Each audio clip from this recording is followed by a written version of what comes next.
చుట్టాలు దోస్తుల ఇంటికైతే మళ్ళా మళ్ళా పోవాలనుకుంటాం. పలానా షాప్ల బట్టలు చెప్పులు మంచిగుంటే ఇంకో పారిగాడికి పోతాం. గా హోటల్లో బిర్యానీ బాగుందని, కొత్తగొచ్చిన సినిమా మళ్ళీ చూడాలని, ఎగ్జిబిషన్ల ఆటలు మంచిగున్నాయని, కుదిరితే ఇంకో పారి పోయొస్తాం.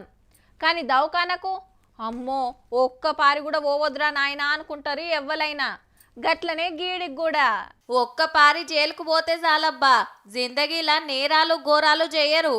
ఆవు మరి తెలంగాణలో 42,000 మంది ఖైదీలుంటే అందులో 40,000 మంది కొత్తోళ్లే. ఉత్త 2,000 మంది అత్తగారింటికి వచ్చినట్టు వస్తున్నట్టు. అది కూడా 18 ఏండ్లకెళ్ళి 30 ఏండ్లున్న పట్సోళ్లే జైలుకు పోతుండ్రట ఎక్కువ మటుకు. డ్రగ్స్, గంజాయి, సైబర్ నేరాలు, డ్రంక్ అండ్ డ్రైవ్ కేసులు ఎనిగానం పెరిగినాయో జైళ్ల శాఖ పెద్ద ఆఫీసరే చెప్తది ఇనుండ్రిగా. డ్రంక్ అండ్ డ్రైవింగ్ లో కూడా 152% అడ్మిషన్స్ లో ఇంక్రీజ్ అయినాయి. కావచ్చు కూడా. పర్మిట్ రూమ్ల దాగుడు, రోడ్డు మీద దొరకడు, ఫైన్లు రాసినా, గడ్డి వీకిచ్చినా, ఆఖరికి జైలుకు పంపినా కొందరైతే అస్సలు మార్తలేరబ్బా.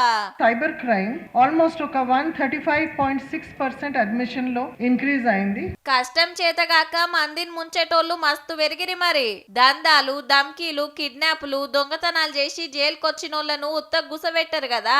ఎవరు ఏ పని చేయగలిగితే ఆ పని చేపిస్తారు. గట్ల రోజు కూలి కింద ఏడాదిలా 1,64,00,000 సంపాదించిండ్రట మన ఖైదీ అన్నయ్యలు.